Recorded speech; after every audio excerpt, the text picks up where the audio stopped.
we go. Betting Weekly Live here with you on a Thursday.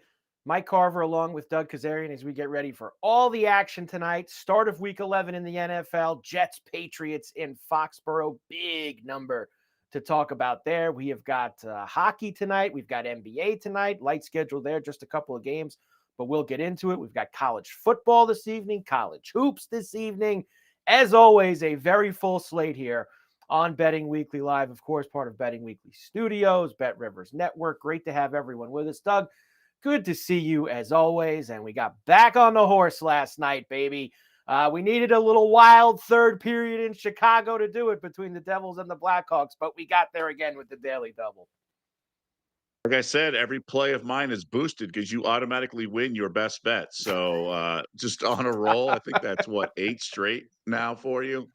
Well done. Well done, to say the least. But yeah, we had to go, we went the women's college basketball route, and we needed a big fourth quarter as well, big second half, really. But it was the right side the whole time, and we got there. So nice little plus 231 payout.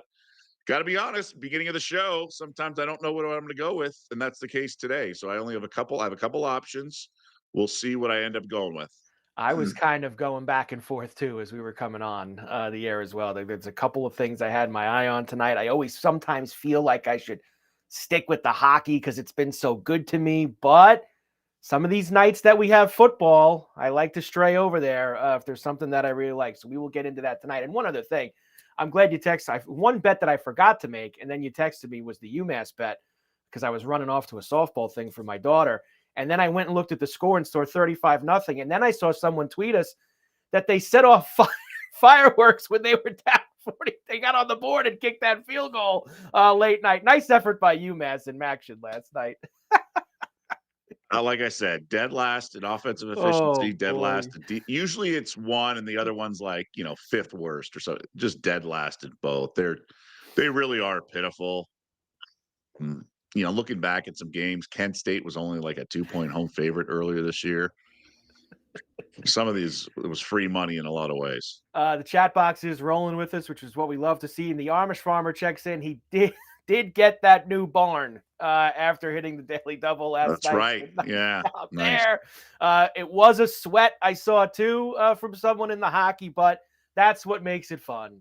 We had a sweat in it, and we were able to get it home last night there. Not everything's going to be a rocking chair winner. Sorry. Not everything is going to be rocking chair. Let's start things off tonight for Betting Weekly Live with, of course, NFL week number 11, which will be the Jets and the Patriots. Why don't we first, of course, as you know, go to the Bet Rivers app where you'll get your NFL primetime first touchdown second chance bet. Users who opt into the Bet Rivers app or betrivers.com will receive a second chance token for any first touchdown wager on each game day of the primetime NFL game. See the Bet Rivers app or website for full details. As we mentioned, it is Jets Patriots tonight in Foxborough, where we kick things off. And this, of course, Doug, is a very large number. Patriots minus 13, total a flat 43. So everyone's been trying to catch the falling knife and fade the Patriots. A couple of weeks ago, they did a nice job with the Falcons and the points. And that was understandable. That was a tough spot. And New England here, coming off another big win. What is it now, 7 in a row or something like that, where they just continue to churn out W's. And for the most part, they're covering. I actually am going the other way with this. I think this is a horrible spot for the Jets. They're the ones off back-to-back wins. And obviously, they're not a team that can handle success. And this historically, usually it's a little later in the season, but I think we're late enough in mid-November where the first-time head coaches are terrible on Thursday night games, getting their team to prepare just from a business standpoint and getting things just organized and arranged, when to do walkthroughs, when to try, just all that stuff, implement game plan. And Justin Fields is not a starting quarterback. So if you can guarantee me that Fields is going to start and play like the whole game, I think this is the best bet of the weekend. Patriots minus 13. I'm not messing around. I think this line should be 16.5. And I think by the second quarter, the live line will be 19.5 or 20.5. Is it one of those things, Doug, where if this was game was on Sunday, Do you think that it's probably at that 15, 16, 17 level? Is it Eh, because it's Thursday that you're getting maybe a little bit of a discount? right, but I think it's the other way around. I think Vrabel's obviously first-time Patriots head coach, but he's Right. done this, and historically, he's actually been good on a short week. And I think the Patriots playing at home and national television will actually help them avoid the flat spot. I think they're gonna be ready to rock, and they've been all business. They've been really, really solid. Now, last week was a tough spot. They got a couple fortunate plays, the touchdown before the end of the first quarter and the first half, but still, this Jets team is pathetic. Justin Fields is not a starting quarterback. I think this number should be way higher. To me, it's the best bet on the board of the weekend. Obviously, it's the NFL. It's very difficult, blah, blah, blah. But the Patriots, I think they're ready for this. I agree with you. There was part of me that maybe wanted to try to fall into the whole, division game, short week, blah, blah, blah, blah, blah. I actually think as you get further into the season, Doug, the road team is at such a bigger disadvantage, right, on Thursday nights because you're more worn down. It's harder to recover as you play more and more games. I'm with you. I think it's Pats. Big. We want to do a half too, -7.5 in the first half. Can we do that as well with the The Patriots? only reason I thought that would be a smart play is because I think Tyrod Taylor is a considerably better quarterback than Justin Fields. And I think if Tyrod's going to play, it might be a second half thing. Like Fields is going to start probably. So you might have some line value with the first half, but I just think the Jets are bad, and I don't even need the Patriots to get the ball first. I think their defense is overrated. I think that goes back to the Rex Ryan days. This Jets defense has been, I heard it from a buddy on a radio show, called it a Ponzi scheme. Everyone talking about the Jets D, Jets D. It's like not really accurate at all, except for maybe a decade ago when Rex Ryan was there. They're just, and then, of course, they traded Quinnen Williams and Sauce Gardner. I just think they're a pathetic organization. You have the owner calling out the quarterback who stumbles into a good passing stat line in the second half against the Bengals. Other than that, they've been completely inept. Sure, you can lay 7.5 if you want to dip your toe in. Real Brendan King. I think the line should be 13 with Tyrod, 16.5 with Justin Fields. I don't know what Mhm. Fields does well. He's got happy feet. He can tuck it and run, sure, but so can Tyrod. There's nothing redeeming about Justin Fields. Absolutely nothing. Well, I was going to bring this up to you because it is funny. I was looking through other numbers. Believe me, I wasn't searching out Justin Fields props this morning when I was looking in for some stuff for this game. But I happened to catch the eye that his passing number is 128.5 tonight. So I had to go look, like 128. That's obscenely low in the NFL. But believe it or not, Doug, 8 games this year with Justin Fields. 4 times he's thrown for under 100 yards. 4 times he's Yeah. thrown for under 100. Now, the other 4 over 200. So there's no middle ground. It's either completely nothing or like the Cincinnati game or the Pittsburgh game, he's gotten over 200 just throwing the ball around a little bit. He's not good. I don't know what else. Again, I don't know what's Can't. redeeming. People got excited about him when he was with the Bears and during the preseason. Guys, preseason, it's vanilla defenses, no blitzing. Yeah, it'd be nice to have that luxury. He's not a good quarterback. I don't know what more you want. He played one really good game in college against a quality opponent. That was the Georgia game in the national semifinal. Other than that, he's not an NFL quarterback. I don't know what's taking so long for people to realize this. Before some other props, is there anything else you want to do? Pat's money line with some stuff for later this week, maybe. Yeah, I mean, look, the money lines come up though. So now it's at -1,000 at Mm. Bet River. So there's not a ton of line value. I just think this is a slam dunk if you're in survivor leagues. There's really no reason not to use the Pats this week. If you want to bring down some money lines, like for example, if you like Houston, don't want to lay the points. I mean, I like Tennessee and +7. You can bring that down to minus, and it's -200. You just got to look at it. It just may not be worth it. So yeah, I mean, bringing the Texans down to -220, it's kind of like a free bingo square in a lot of ways. I don't see the Mhm. Patriots losing because they're too buttoned up. And Drake May, yeah, he's young, but he's at home, and he's again the Jets defense is not good. So I'm on board here with if you want to like use the Patriots across the board in a lot of options. And Michael Corleone there, no Garrett Wilson. He was placed on IR today. So Garrett Wilson is Oh, not going to play that's tonight, right. and he will miss the 3 games after tonight at minimum as well. And as you get this late in the season, who knows if you see him again at that point. So that's kind of where it Pat's team total over 28 also being asked there in the chat box. Maybe I think it could be a 24-6 game, one of those things. That's what I think too. So, I I mean, kind of look, think it's if you there. have a big lead, you're just not going to make a mistake here. And if the Jets special teams, right? They had 2 touchdowns last week. Who knows if they're actually competent? I guess they are. So maybe they might play. The Patriots might play it a little bit simpler. Props for later on. There is one that did catch my eye. I'm going to go to Hunter Henry tonight. Over 38.5 receiving yards. And this is actually, for me, Doug, like a play against the Jets. 5 of the last 6 games, the top wide receiver on the opposing team has gotten 40-plus yards against the Jets. So the Jets have had a little problem here with the tight end. They do allow the tight end to get out there and get some yardage. So I'm going to go Hunter Henry over the 38.5 for his receiving. And you know that I like the tutties as well. Henry and Stephon Diggs. Diggs has scored in 3 straight games. He will go looking for 4 tonight. Right. I mean, look, you would think that the Patriots get the lead and then play sort of conservatively and go with that Hunter Henry safety valve, if you will. I get a little nervous with some of these games because you could just go a lot of different ways. That's why I'm just not messing around with the first half and whatnot. I just want to just lay the lumber. Just laying the lumber tonight. Thursday night football with the Jets and the Pats. Bet Rivers has you set up as well. Special for them. Can you Diggs it? Stephon Diggs to record 40 or more receiving yards in the first half of Patriots versus Jets, boosted from plus 140 to plus 180. Now, his number, Doug, is in the high 50s. I think it's 56.5, 57.5, right around there. You're talking 40 in the first half. Now, that could play into what you just said. Patriots, big first half, jump on them. Maybe you don't get a lot of Diggs in the second half, but you can nail this in the first. I can see this plus 180. It's not one of these plus 300s we've discussed about previous situations, so it's certainly doable. Really, it just takes one pass, right? It's Yeah. hard because last week they played, maybe the Jets defense played Cleveland. I mean, that's obviously the Browns are an inept offense as well with a rookie quarterback, and then there was wind and weather. It's not supposed to be the case today, so I can see Diggs going off pretty big here.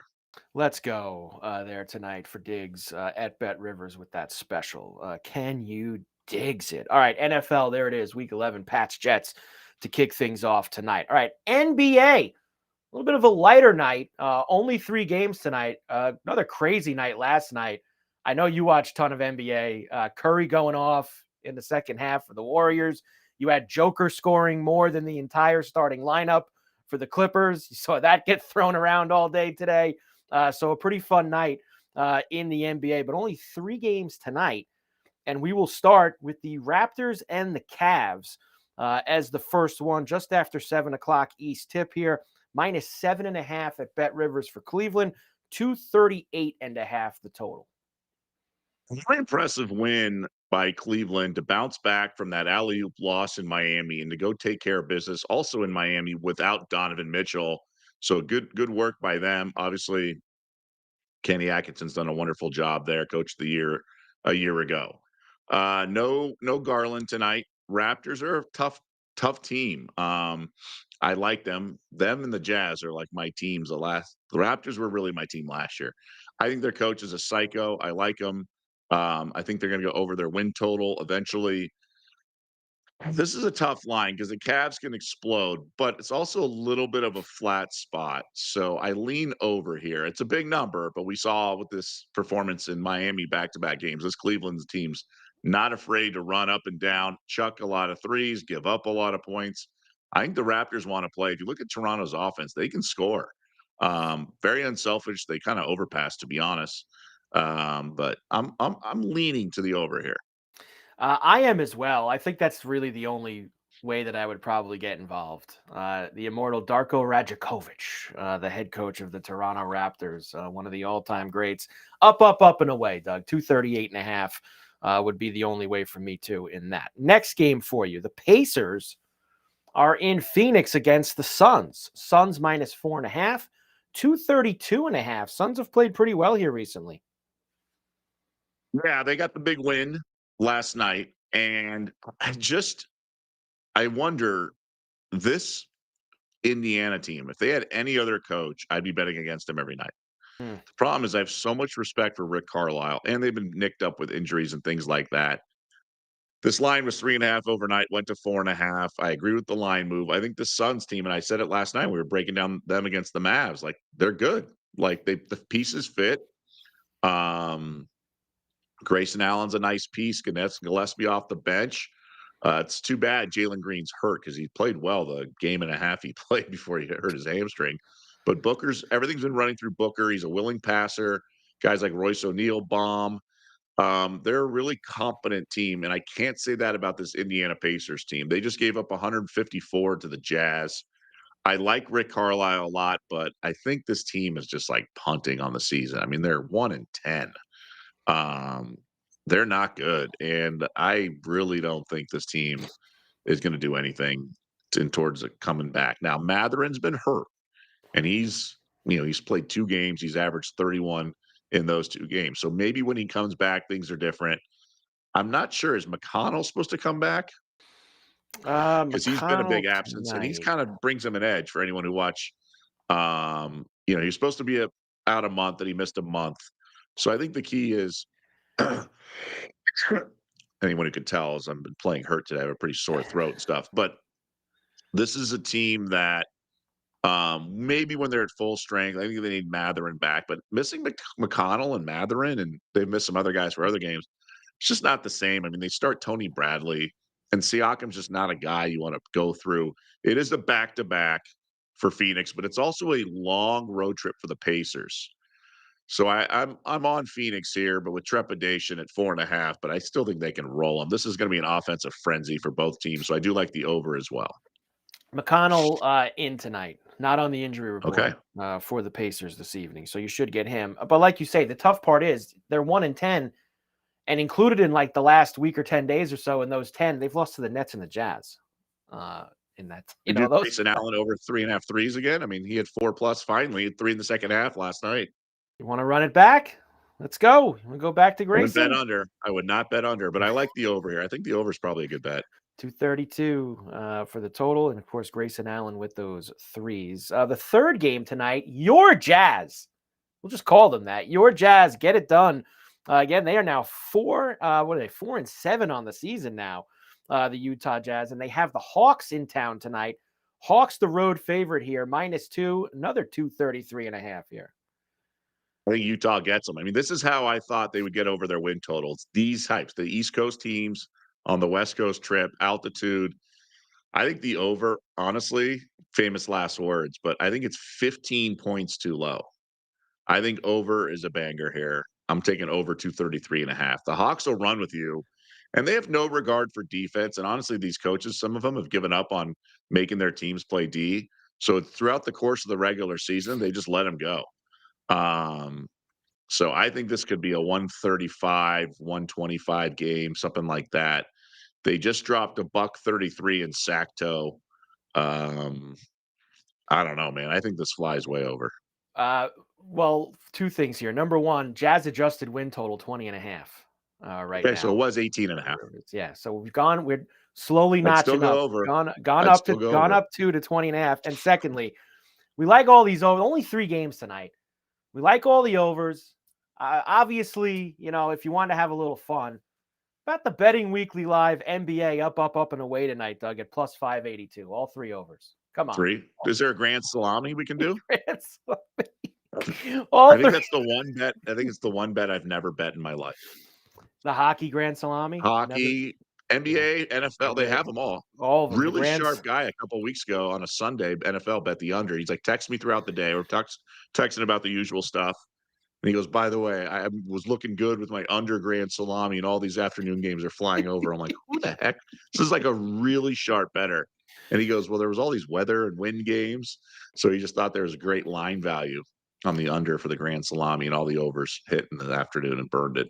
And what is the Jazz team total tonight in that game for this evening against the? I'm looking right now. You're asking me to do some math, and my head is I'm gonna get it up here right now. 116.5. I'm looking at, sorry, 116.5 ish. Yep. 115.5 is the number at Bet Rivers. 115.5. You get the Jazz right in there this evening. So 3 games in the NBA, couple of fun ones, and maybe all 3 overs. We can have a little. I'm going to play that just for fun now, Doug. Home dogs of 3 points or less are 25-8 ATS this season, according to Frankie the Fixer. There, throwing that up in the chat. So the home dogs. Yeah, Look, that makes sense. The market's not right. The home dogs should probably be home favorites.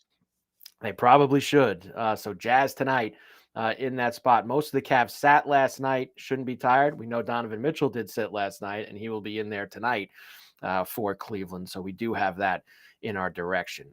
Let's go to the ice now, where, of course, if we have a light night in the NBA, Doug, that means we usually have a pretty heavy night on the ice. 10 games in the NHL this evening, and we have to start here. Because I looked at this number last night. I looked at the number when I first woke up this morning. We all know what's going on with Toronto. 11 straight overs. It's now 15 out of 17 on the season. They have gone over. They have the Kings in their building tonight in Toronto. And it's a flat 6 at minus 108 to the over tonight. Now, probably saying, well, why is it 6.5? Toronto goes over every single night. The Kings are a little bit more of a defensive team than most. But as you saw the other night in Montreal, the Kings can score goals, and they are 7-1-2 on the road this year. And Toronto's playing their backup goalie tonight as well, who's not very good. So I think we got to keep riding it, right, Doug? They're 15-2 to the over are the Toronto Maple Leafs. They've gone over 11 straight. What more do you want? And we bet it last. Dougie Pucks took it last time.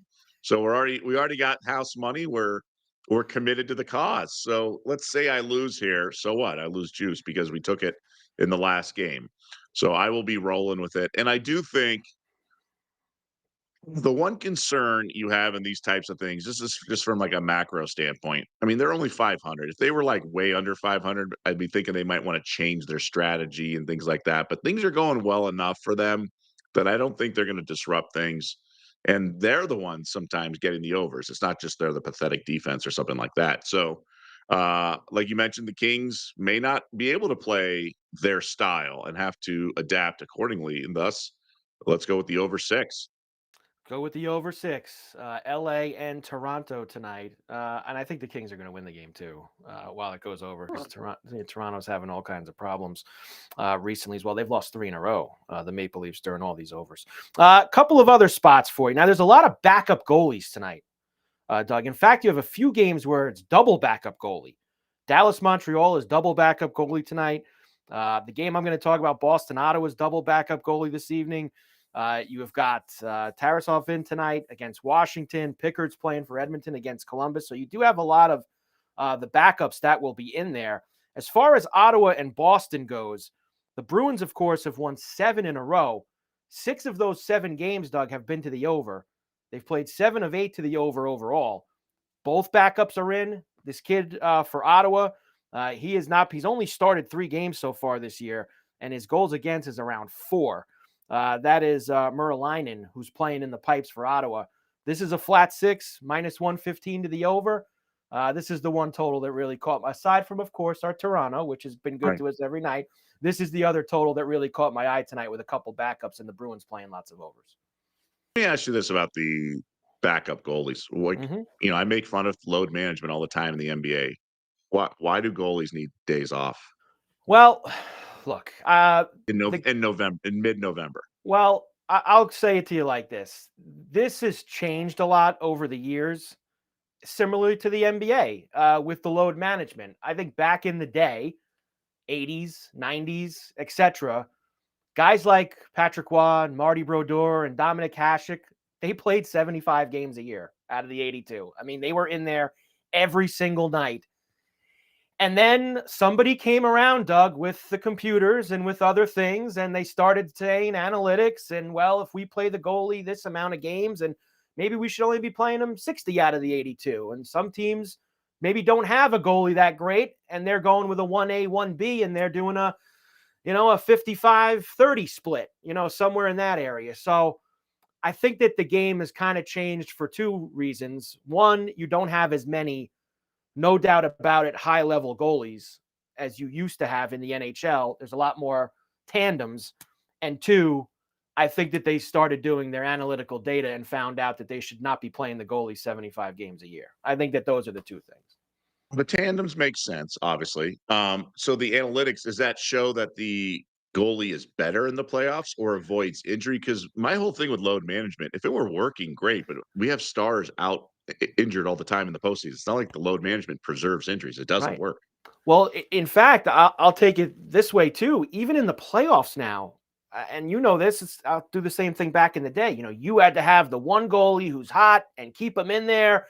We have now had teams in the past 10 years that have used both goalies to get to the end. Not every team. Obviously, there are teams that play the same guy every single night. Edmonton, the last couple of years, has flip-flop tons of guys on their way to the Stanley Cup final. Picard's played a lot. Other guys have played a lot. They've had other guys in there. So that I need a new silo, Mike. The Amish farmers too much down there in the chat box. So that's kind of what it is. It kind of changed, Doug, I'd say 10, 15 years ago, where you started getting Right. more. Well, it's just, But I respect professional athletes. Obviously, I respect, rest and recover and things like that, but every game counts. So I don't know why, you know, I think the thing the that whole thing is scares bizarre at I think times. the thing that scares some of these teams and analytical departments is of course, the back-to-back nights. I think that that's the stuff that gets them all scared. Oh, we can't play him 2 nights in a row. Well, sure you can. Why can't you play him 2 nights in a row? If he's that much better, why wouldn't you play him 2 nights in a row? And then some of them have 3 out of 4 nights. They don't want to overextend them. I'm with you. If you got a guy that's considerably better, he should be playing the far majority of your games. And that's I mean, and I'll just speak about the NBA, and I'm sure there's some overlap. So we've seen images of like LeBron's feet on social media, and some of these other guys, like Kenny Smith, trying to walk to the big screen. His knees are just shredded. So I get the wear and tear on the body, but the reason they're doing it is so people can get extra contracts because there's just so much money. So maybe they should be playing 12 years instead of 17 years and actually play almost the full season those 12 years, but they're trying to extend the money. So in theory, they should be getting less money if they're not planning to play all 82 games. But because of the salary cap and the fact that there's so much money, and we know there's so much money because of Kawhi Leonard trying to get cooking the books and money off the books. So they're just trying to extend their money. So a lot of it's preserving the body, but also it's about preserving their earning power too. So they're right. trying to stretch their bodies a little bit beyond. I mean, for all of Jordan's greatness, we do have to bring up the fact that he took time off. That Yeah. has to be implemented. I mean, he went all out all the time, but there's also a mental break in this too. Like LeBron, when he talks about playing, he doesn't want to play 15, 20 minutes. If he's going to go through the shoot around, the stretching, all that stuff, if he's playing, he's playing. And he's going to play a full, 37 minutes and things like that. But some of these, the minutes count is weird in basketball, but unless you're like first game back from injury, that's totally fine. But in general, I think some of it's just a mental break. So I could see the goalie because the line change, they don't have that luxury. So I could see a goalie needing a mental break because you're just fried the entire because you're clearing the puck and all that. You're engaged the entire game. So I could see a little bit of that too, but it is mid-November. I could see it Right. later in the season. Whereas like There catching, I get it. Like you're on your knees and whatever. Like you gotta get a break off. there are coaches, Doug, that will not play guys back-to-back nights. They will get both their goalies in. And then there's also we have to keep the other guy fresh. We can't just have him sitting there forever. Which, whatever. I mean, if the guy stinks, he stinks. Play the other guy. That's kind of how it goes. All right, a few others for me tonight. A couple dogs, too, Doug. We're going to try to bark tonight. Edmonton is a dog in Columbus.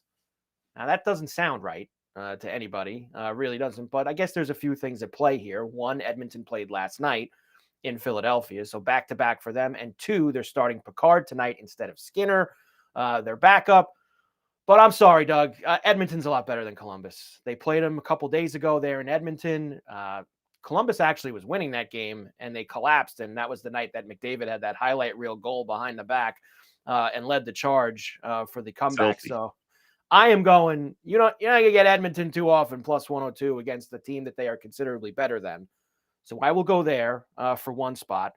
My other dog spot tonight is the San Jose Sharks in Calgary against the Flames. The Sharks have won 4 in a row. They have won 6 out of 7. The Flames stink. They've been the worst team in the Western Conference so far this year. It's gone down even more, now down to plus 120 at Bet Rivers as we're speaking. I like the way this Shark team is playing. They're young. They've got some fun guys in there. And I think that this line might be a little bit of what you sometimes talk about, where we're still early enough in the season where they're still kind of making these things off of last year. Flames are last in the West. Sharks were awful last year, but have been playing good. They're in a playoff spot right now. So I'm going to take the Sharks here with a little nice plus 120 tonight. Buddy, who's a pro bettor, he just bet the Sharks 10-1 to make the playoffs. Ooh. How do you feel about that? To win the division, they're 200-1. So that you're not a believer in that, I would imagine. That's we're probably going a little too far there. It's a regular season award, so you can't just like get hot at the end of the season like in the playoffs. Right. And look, they're in the division with Edmonton, with Vegas, with the Kings, teams that are considerably better than them. But making the playoffs, I don't mind it. I don't mind it at all. How about 400-1 to win the West? Because I'd rather bet them to win the West than the division. Division, they have no chance. But you get in the playoffs, anything can happen, as we know, right? We have seen hockey, and strange things happen in April and May in the Stanley Cup. They have a better shot of winning the West than they do winning the division. I would actually the format agree with that. I would agree with that assessment. 400-1. I mean, and there's probably similar numbers with Anaheim, and I would probably say the same thing about them with how wild and crazy their start has been. I mean, they're in first place right now. They got 23 points. So they're 40-1 to win the West, but to win the Pacific, they're 6-1. Wow, that's yeah. I think you're right on those things, though. If you get one of these spunky, up and coming young teams, dog teams, and you get them in the playoffs, crazy things can happen tonight. That's for sure. And my other one was one other money line that I like tonight. It's a little bit more pricier, and that's Winnipeg again in Seattle against the Kraken. So that's their minus. Now this was actually 130 this morning. It's 150 now at Bet Rivers. So that price has been getting hammered there. So 150 for the Jets. I do think they win. Maybe if you want to have a little fun, little puck parlay tonight, maybe you can throw Winnipeg with a couple of those other teams if you want to do that. So other than that, Doug, Avalanche are home for their heavy favorites against Buffalo. Of course, they're playing back-to-back. The Islanders are in Vegas against the Golden Knights. We usually like the Islanders as an over team, the way they play, but I can see this game being 2-0. I could see it being 7-5. Vegas is the way they've been playing recently. If I get the good Vegas, they could shut the Islanders down a little bit tonight. So I'm going to stay away from the Isles in Vegas this evening. I didn't hit my nightclub sources to see what's been any Islanders appearances. When they last played, when they got to town, what they've been doing. They got there, I'm going to guess yesterday, because I know they practiced yesterday morning early before hitting the plane and going out there. So they played the Devils, which is really like being at home for them on Monday. And I think they took the flight yesterday out to Vegas out there. So, yeah, and then they're in Utah tomorrow night. Islanders have a really tough 3 out of 4. Vegas, Utah, and then Colorado Sunday. So not a tough stretch. That feels like a lot of altitude going on. That's a lot. I can't wait to see what Colorado's favorite Sunday night against the Islanders there in that spot. So plenty of good hockey this evening. 10 games across all of it. And the one I forgot was Caps Florida, which is an early pretty good game. Nothing I really like there, Doug, but a good game tonight. I'm just eyeing the Kraken back-to-back when they play next back-to-back. We will have to get that up, get the Kraken schedule here. It's got to be soon. I mean, most of these teams get a week from Sunday, so we got a ways for their back-to-back. That's the 22nd, 23rd, Pittsburgh and the Island at UBS against the Islanders playing the dopey 5 o'clock start on a football Sunday. I mean, they just could never figure that out either. That's WNBA style, right? 5 o'clock on a football Sunday. We're playing a hockey game on the island. Please do better out there. Betting Weekly Live. here on a Thursday. Mike Carver and Doug Kezirian with you, of course. If you like what you're watching, as you should, make sure that you subscribe to the Betting Weekly newsletter. Get exclusive tips and the free Insider magazine. Sign up for free at bettingweeklystudios.com. Make sure you also subscribe to the Betting Weekly Studios YouTube channel as well, where you can check us out and all of the other shows right there for you. All right. College football. We do have a game tonight, but before we get there, Doug, of course, on Thursdays, we like to look at some of the big games for this weekend. And we'll start with, I would have to say, the biggest, and that is Texas making the trip to Athens against Georgia. Huge game on Saturday night in the SEC. Georgia -6.5 at Bet Rivers, total a flat 49. In a pick'em league, I'm taking Georgia. But I'm not betting it. I don't love the Bulldogs. This defense is not the same as it's been in recent years. And just that's across the board. Alabama, similar. And Texas, 7 wins. Sark already has his 7 wins. I don't have faith in him to get any more.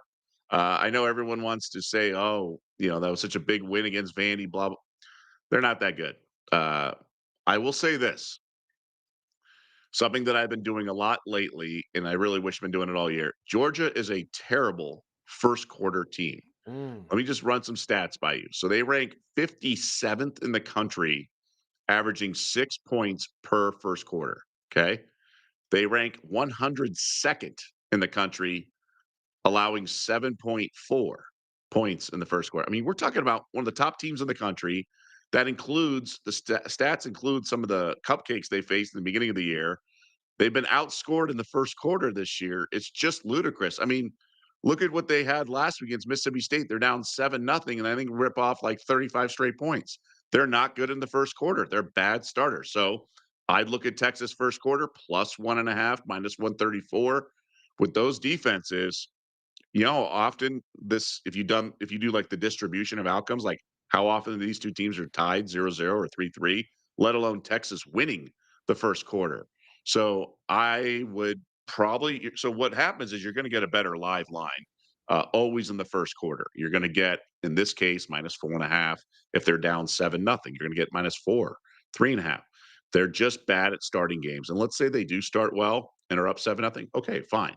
But you are much better off. Like that Ole Miss game. Remember, they had the big second half and actually covered the 7.5, and won by 8, but that was a fluky cover.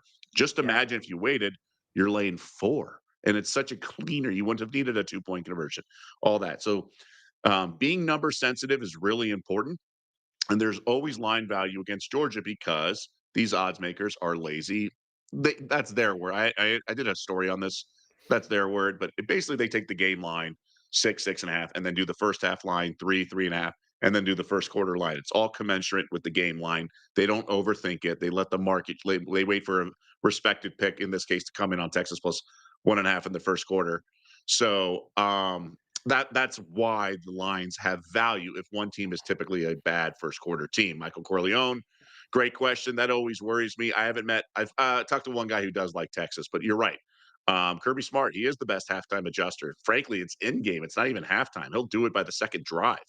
So, yeah, I mean, Steve, that's important to recognize. He says, I'm so bad at betting live. The way the world talks about, oh, I'll just wait till live, it's as if it's like an automatic win. The whole world talks about how easy live betting. So it's good to acknowledge it. I'm just saying, I don't know, 9 times out of 10, you're going to get a better number than 6.5 if you like the Georgia side.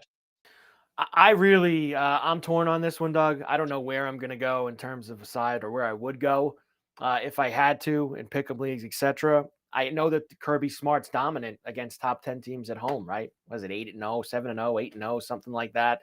And he covers most of them. So that kind of sticks out to me. But we know that this Georgia defense isn't as good as it's been in the past. Texas has a very good defense. 49. Can this be one of these SEC games we've seen this year in the 31-27 area, or is this a 2017 more type of area that we're going to live in on Saturday night? No, the defense isn't there for me. So I just, yeah. It's I could tough. see the over. I just think Texas is kind of inept at times, but offensively that is. But they had that shootout with Mississippi. They'll give up some points. I think Georgia can score at will here. There you Georgia's go. red zone offensive efficiency is really good. They certainly are. Texas and Georgia, good one. Saturday night between the hedges. Next, let's go to Saturday afternoon. And I always love the yearly trip to Wrigley Field for Northwestern, as they will get Michigan in town this week. 11.5 Wolverines. I guess you would say the road favorite here at Wrigley. 41.5 is the total. I really like the dog here. Northwestern has been pretty impressive this year. Now you're saying, what are you talking about? They're 5-4 and blah blah blah. I mean, they've beaten UCLA by 3 when UCLA was terrible. They beat Louisiana. I feel like this is not the 3 inches in a cloud of dust Wildcats offense. I think they can throw the ball downfield. They've done some nice things. Heck, they dominated Purdue when no one else could. In fact, you know who else couldn't dominate Purdue? Michigan last week at the Big House beat Purdue by 5 points. That's it. They were favored by 20 in their last game. They're off a bye, so 2 weeks ago. The only time Northwestern has had trouble is against overwhelmingly powerful offenses. That's USC couple last Friday. But remember, they had the defensive score diving into the end zone. Mayava knocked the ball loose and it was a touchback. Who knows how that game plays out? And then Oregon went to their, that early kick and dominated. And then Northwestern drove the field for the backdoor cover. I think this is too many points for a Michigan team that does not have the offense that USC or Oregon does. I like Underwood. He is a cannon, but he hasn't learned how to play the position. He doesn't have the touch to the outside the hashes like JKS, the freshman quarterback at Cal. You have to learn how to play the position, and Underwood's just not there yet. He has less than 10 touchdown passes this late in the season. I think Northwestern's going to circle the wagons. They're going to play hard. This is sort of a home game.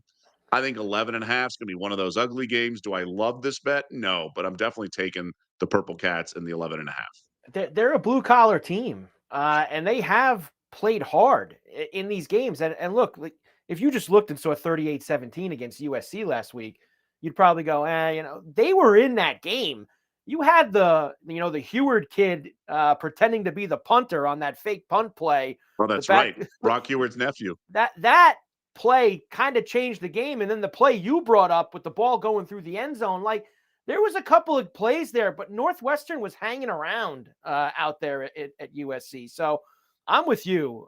It's taking the points here for me with Northwestern, little Wrigley pride for them, and hang around with Michigan on Saturday afternoon. Staying in the Big Ten, USC, who we just talked about, they're home again, this time against Iowa. This is -7 at Bet Rivers and a flat 49. The more I look at this game and just stare at it, I wonder if I'm on the square dog or the dog with fleas. I worry that USC is fresher and Iowa's just going to run out of gas. But I think at 7, I got to take the Hawkeyes. Kirk Ferentz is really good in November as a big dog. Usually it's home dog, and this isn't a huge number, but this is where sort of the Iowa way gets things going. Now, it's going to be a warm Saturday afternoon, but it's going to be a rainy Saturday afternoon in LA. I think that helps the Hawkeyes. I think USC, they play a little too cute. Their defense isn't that good. Remember the Michigan State game where, remember, Sparty's bad, Childs is bad, and they drove the field and had a backdoor cover at the very end of the game. And frankly, Michigan State was hanging around that game. USC manhandled Michigan at home, but they were off a bye. It was a Saturday night game. It was just a perfect spot, and just touched on how Michigan's kind of inept on offense with Underwood and everything. I think the Hawkeyes, the question is just how demoralizing of a loss. I thought that was their signature win. They drove 95 yards. Quarterback runs it in. What an atmosphere at Kinnick. And that was going to be a game to build on and maybe even have a playoff run if they win this game. But now it's like, ugh. I think they'll be professional. I think Ferentz has been around. Obviously, he's the most tenured coach in college football. I think I lean to the +7 here, but it's not like a bet or a big bet or anything. I think USC is going to win the game. The number is very much troubling for me. I just don't know the mood and the gas tank of energy left for Iowa right now. Right. I think that factors in, and I don't know if I trust USC to cover the touchdown. I don't know if I'm there either on that, even though we know better at home than on the road. But it's kind of like what we just talked about with Northwestern. There was a couple of plays in that game or else that could be a single-digit game at home against Northwestern. So those are kind of the things that play into me here with that one coming up this weekend. Late night, Big 12 after dark. That's right. You can have a Big 12 after dark with TCU and BYU. Before I get there, lifelong Hawkeye fan. Iowa hasn't won a game in the Pacific time zone since 2010. They always get trucked going west in the regular season. USC will roll. I'd have to go look, Doug, at what they did last year. I don't know where they went. Obviously, They play a lot in the West. I will say they got trucked in the Rose Bowl in 2014 when they faced Christian McCaffrey and Stanford. But that Stanford team should have been in the playoff, frankly. But they had that 2-loss team because they lost to Northwestern in the opener instead of Northwestern State. We all remember that. I don't know. I think everyone's giving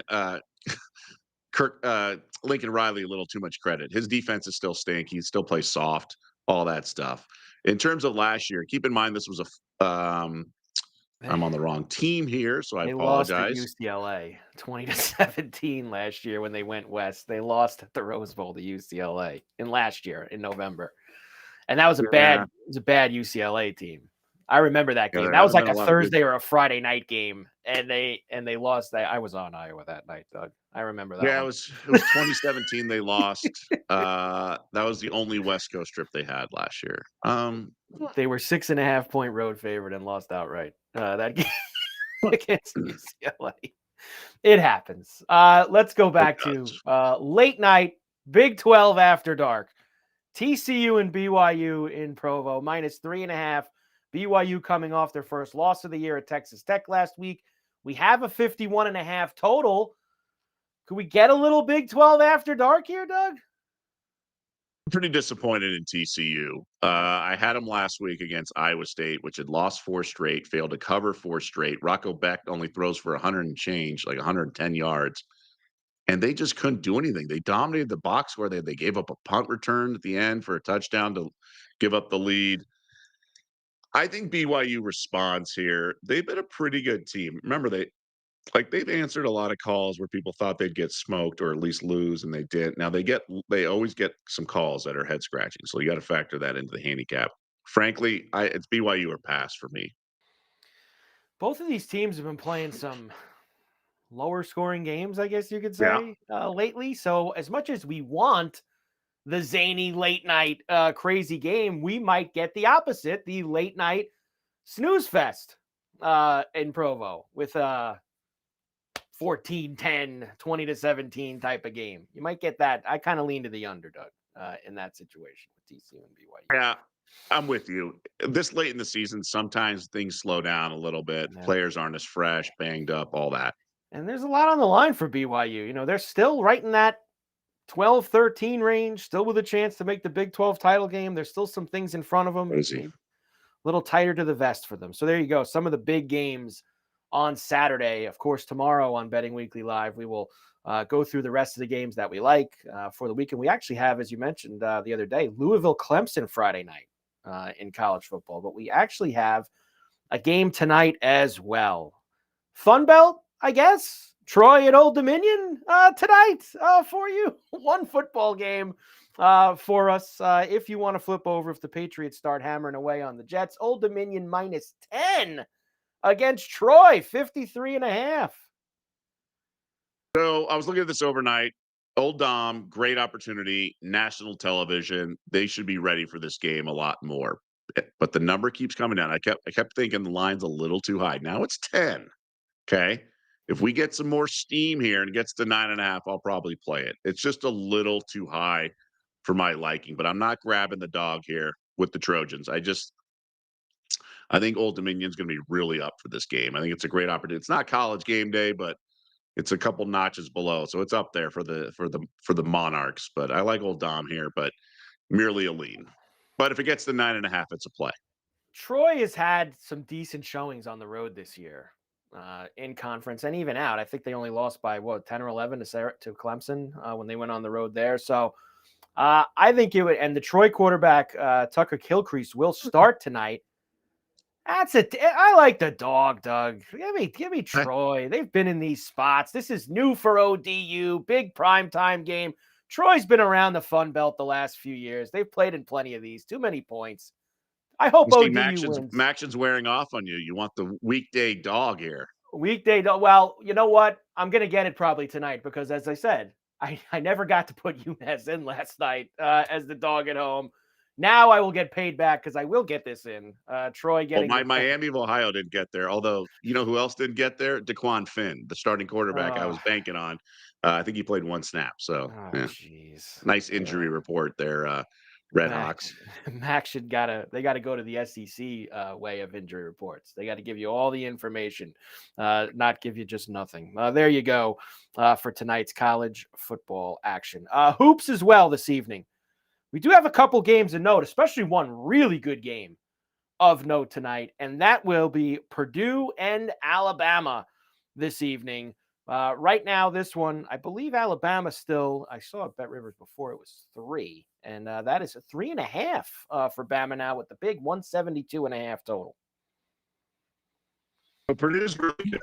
They have Braden Smith returning point guard, preseason Big Ten player of the year, and everything. But Alabama really impressed me going to the Garden and really wire to wire, kind of handling St. John's. And I thought St. John's played really well. This is St. John's team that actually has offense this year, and Bama was all on top of things. So I'm going to roll with Bama here. I'm just not going to bet against Alabama this year. I think there's going to be no line value betting against them all season because you just don't know with their analytics, right? Threes or layups, and their guard are really good and only going to get better. I think this Bama team is for real. Now, are they going to lose games? Of course, but I just don't want to try to thread the needle here, so I'm just going to not bet against them it's all tough, year. especially with the pace that they play at. I watched a little bit of them at the Garden last week against St. John's, and it is just – and it's been that way for years. It's not something new. It's how Nate Oates wants to push it. And it's a very tough style to play against, even for a team as good as Purdue. So I'm with you. It's Alabama or nothing there for that one this evening. Good top 10 game that you'll have down in Tuscaloosa. A couple of other games that catch the eye. We love these rivalry games early on. Like Florida State did cover that enormous number against Florida the other night. Now you get the backyard brawl tonight with Pitt and West Virginia. West Virginia minus the 6, 135.5. I'm glad they can still play each other. You know, at least Pitt and West Virginia, Doug, figured it out. They still play in football and basketball every year, unlike these other rivalries that have just, withered away. College basketball can withstand the conference realignment and still do rivalries because they play, 30, 35 games. I don't know. It's tough. It's tough. I feel like with so much turnover of transfers and NIL and everything, it's really hard to get a pulse of these teams. I've touched on it, early on, like a week ago when we started talking about college hoops. I'm just easing into it. I'm picking my spots. We obviously had one women's hoops yesterday. I do like Alabama today. I don't have an opinion on here on the backyard brawl. I would lean to taking the points here, but the numbers that's sizable for a reason. It certainly is. They're both teams out to 3-0 starts there with Pitt and West Virginia. Only other ranked team playing tonight is Michigan State, who's laying a heavy number against the Spartans of San Jose State at home, around 24.5 for that. So that's what you have in terms of college basketball for tonight. I know Friday night, they give you anything good on Friday night? A couple ranked teams playing. You do get Arizona, UCLA. Arizona, UCLA tomorrow night. In college basketball. So we do have that. Which UCLA is 0-3 ATS, if I remember correctly. Gonzaga, Arizona State as well tomorrow night in Tempe. So you do got a couple good late night games that we will discuss tomorrow here on Betting Weekly Live. But it is now time for the best bets and the daily double for this evening. We got on the board last night, looking to get back to 2 in a row. And I'm going to football tonight. Patriots and Jets. I really like the Hunter Henry prop. I talked about the Jets against tight ends, especially over the last 6 weeks. They've been allowing the top tight ends to get over 40 yards. This is 38.5 for Hunter Henry here this evening. So I am going to go to that, Doug, over 38.5. So moments ago, I threw a curveball to our graphics team, and I hope they have time to adjust. And my apologies. That Atlanta-Utah was going to be my over. The over was going to be my best bet, but I just keep coming back to Patriots to lay the smack down. So, yeah, I'm going to go with the Pats minus 13 as my top play today. Rarely will I ever be involved in NFL side this way. A couple Mondays ago, remember I liked the doubleheader Monday with the Texans at Seattle. I was really confident in the Seahawks there. I like the Patriots here. It feels squarey, but the number's also moving from 11.5 to 13. And so it's, there's no resistance from the sharps. Let's put it that way. So I'm going to do the Patriots. And so, yeah, we have a little same game parlay for our daily double. If I'm not mistaken, Carter. That is correct. 30. Plus 230. Like you, I got I always have the Bet Rivers app right out in front of me. So if there's a quick audible, Doug, I can get there. Plus 230. Hunter Henry 38.5 and the Patriots to lay the 13 tonight. Thursday night football, daily double time in the same game. Haven't had one of these yet. Same game, daily double. We'll try to get it across the board. Kiss of death for me. It's the old days. You would get in line, you'd be making out your picks and trying. You should be in line making your bets. So I was basically in line determining my best bet. So that could backfire. Nope, we're not. No, none of that, Doug. We're going to be perfectly fine tonight. This was not deciding on the game. It was hoping both of my best. You told us yesterday when we finished the show. You said tomorrow Patriots. That you liked it when we were finishing up the Wednesday edition. Doug, tremendous job as always. Let's have another big night here. Betting Weekly Live, of course, part of Betting Weekly Studios, Bet Rivers Network. We're back tomorrow on a Friday. Big night. NBA Cup tomorrow night. We told you we've got some college football with Louisville and Clemson. I believe Oregon, Minnesota is also a Friday night game in the Big Ten. And we will go through all the NFL for Sunday in Week 11. Mike Carver, Doug Kezirian, Betting Weekly Live. Have a great night, and we will see you back here tomorrow.